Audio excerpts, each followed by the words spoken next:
Hey, Messer, this is Johnny MS, and I've had MS since 2012. Today, we're going to talk about all the planning it takes with MS just to live normal life.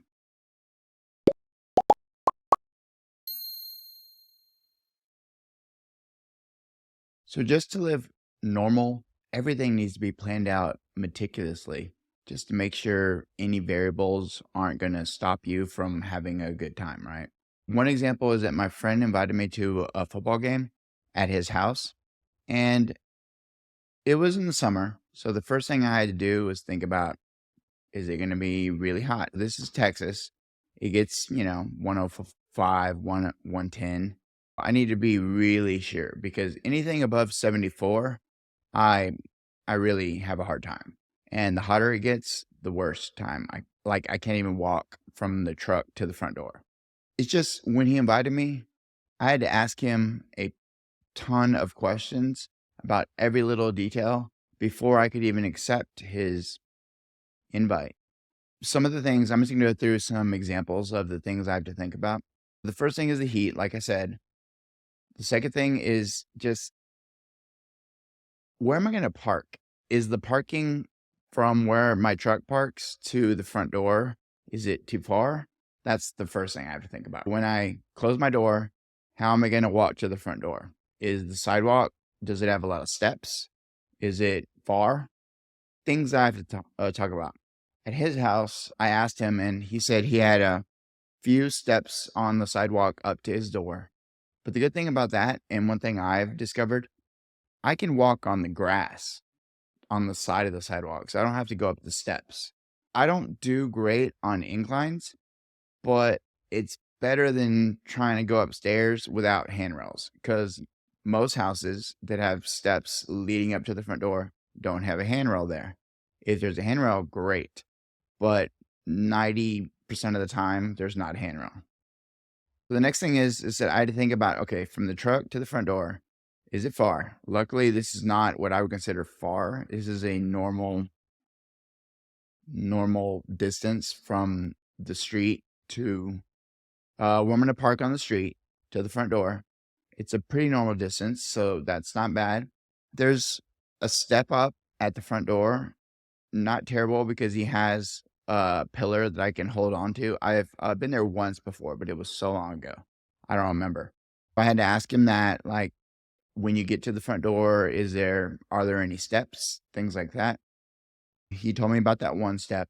Luckily, there's a place to hold on because, like I told him, I was like, I can do things a lot of times as long as I have somewhere to hold on. It's a balance thing. It's a leg thing. It's hard to step up. I need to make sure I don't fall. The next thing I had to think about was where are we going to watch the game? From the front door, where are we going to watch the game? He told me it's going to be on the back patio. It's a covered patio. And I asked him about, is it going to be outside? He said yes. So then I had to ask him a lot of other questions like, okay, it's Texas heat. I think at that time it was like in the 90s. So I asked him, I was like, what's the situation going to be like? Because I don't do very well with heat. So I might need to watch the game inside while you guys are outside. No, but he explained that it's a covered patio and he has a ceiling fan out there. I think he has two actually. There's a TV out on the patio and there's two ceiling fans and he said he's going to keep those on high and I'll be sitting right underneath one. He's going to save my spot right underneath one so I get the max coolness I can get.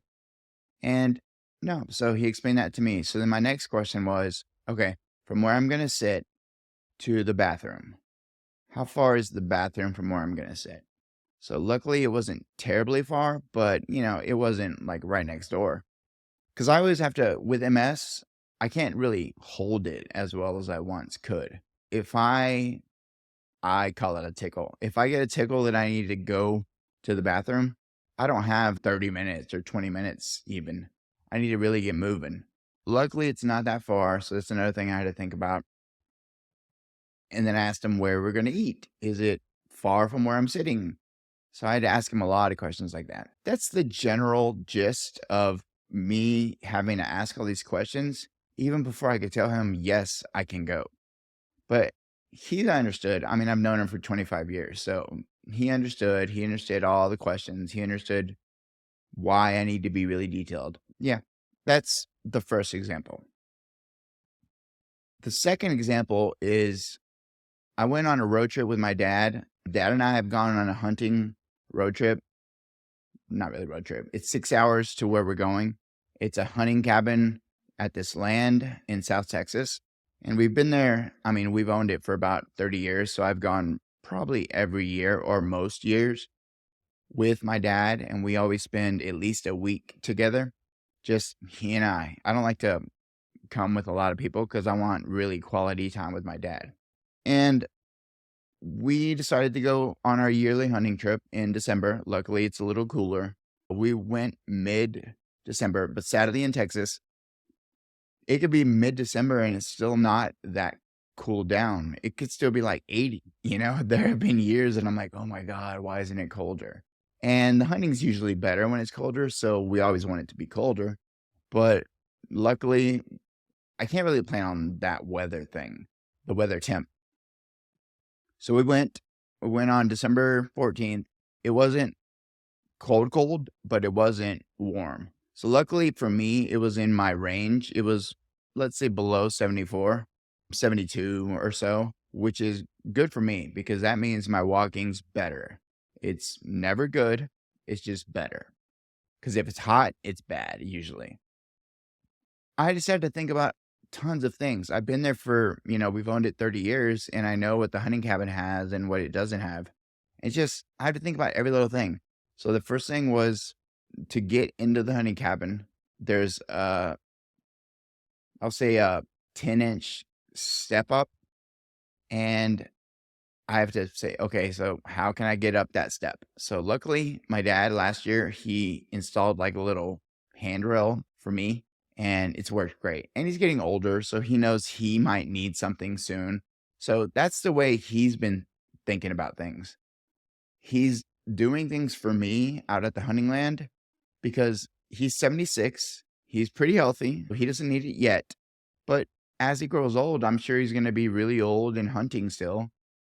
Even if he can't walk outdoors and a lot of stuff, he can take the UTV and go to the hunting blind and things like that. He installed handrail, which solved that question. But then I had lots of other questions, obviously. So one of the other questions was one of my favorite times hunting is with my dad. And when I go with my dad, I always want to spend one-on-one time around a campfire, cooking on the campfire, cooking some meat on the campfire. Back in the day, I used to drink beer with him, but now I don't drink it at all anymore. But yeah, my dad was born in Mexico. So when I was growing up, when I was old enough to drink, we would drink a couple shots of tequila. We would just have fun. And it was, cold outside sometimes. It was just nice to keep you warm and all that. But no, this time it was just dad and I at the campfire. So I had to ask, how far I go there every year, but sometimes the ground is just dirt, right? So the ground could be uneven or it could be something. So I always ask my dad, I'm like, how's the pathway from the hunting cabin to the campfire? It's still about 25 feet at least, 25 to 30. But how's the ground?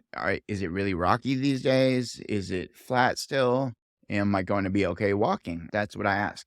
Luckily, it was flat. That was good. And yeah, and the way that I parked my truck on purpose, it was to where I could walk alongside the truck on my way to the campfire.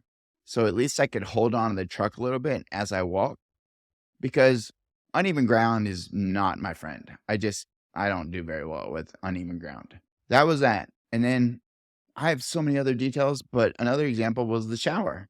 Even standing up in a shower, let's say the 10 minutes it might take me tops in the shower, I have to sit down. Like if I don't make the water hot anymore because it gets my core too hot and then my legs really act up. So I keep it lukewarm, like almost cold, right? Just barely enough to take a shower. But there are times I just need to sit. I can't stand up that long. So I have to think about where am I going to sit? It's just a little bitty shower, just a plain Jane, 2x2. Yeah, 2x2 shower maybe.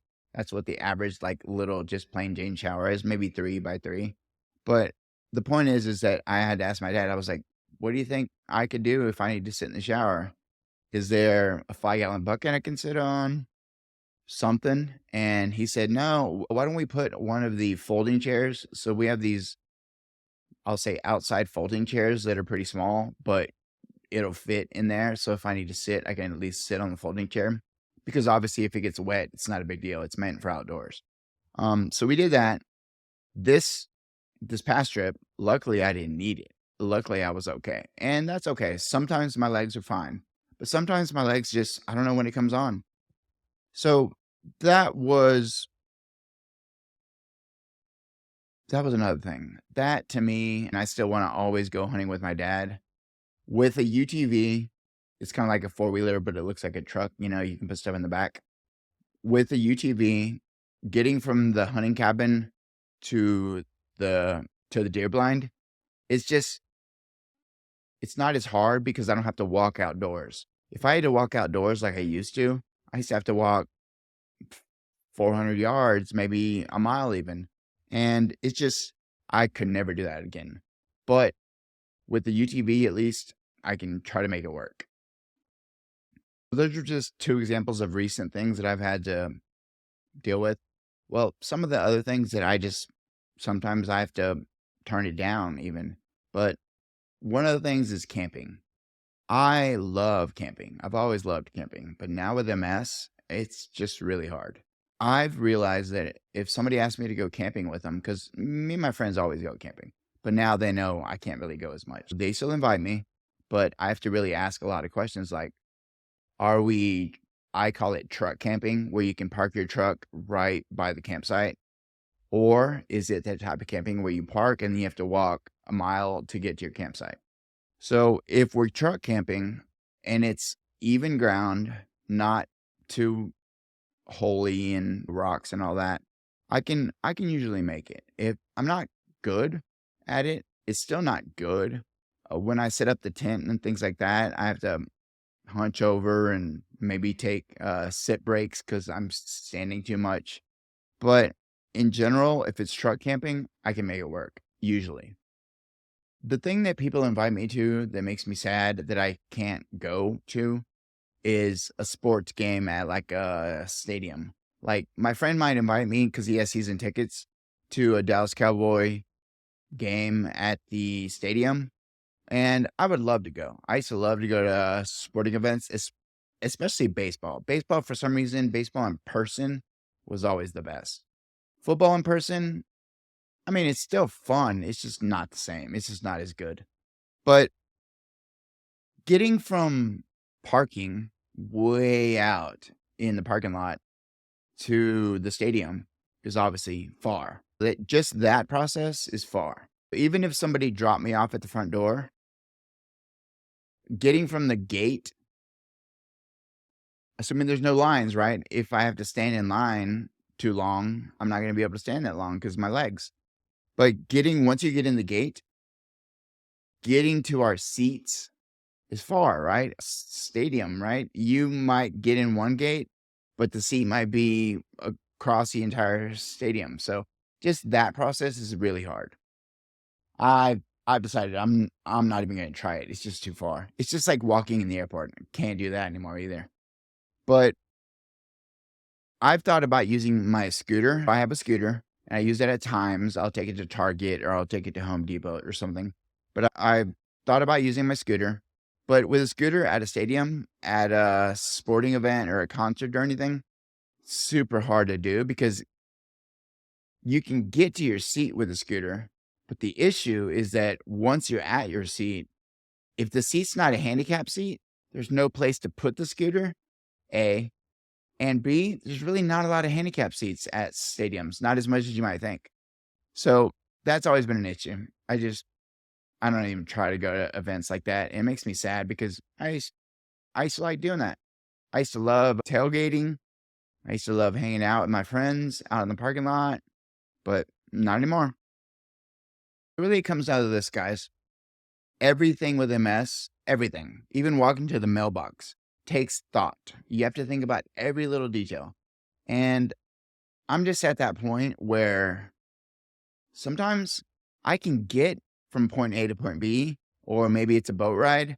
If it's a bigger boat, I can probably go because it doesn't move around a lot. But if it's a rec boat, if it's a recreational boat and it's smaller, it moves around a lot, and my walking would be horrible.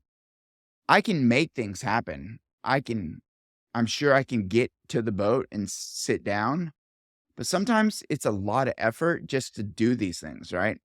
And after you do all this effort, you're just tired. You're just fatigued. I don't even want to be there now. Yeah, I can go sit and just watch, but that's not being involved. That's just watching. All I'm trying to say is that life with MS has so many things you have to plan for that sometimes it's just not worth all the planning.